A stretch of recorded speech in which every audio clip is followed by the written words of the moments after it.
quê? Não, você tem aquele absorvente para spa? Sobrou? Vou ver se o Paulo tá aqui, vou ver se ele deixa aí na portaria. Então tá. Tchau. Amanhã... Mãe, amanhã eu devo ir pra casa. É. Só tô sentindo as dores de ponta. Uhum. É. Tá lindo. Saúde? Saúde, né, papai? É, ih, que vida de boca.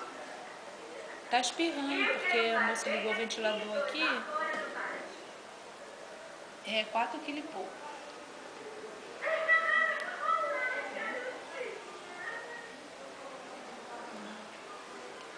Tá, amanhã o Paulo vai levar as fotos.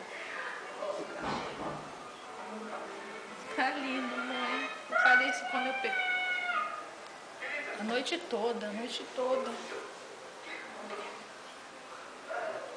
Só fui ter 7 e pouca da manhã. Igual a Aline.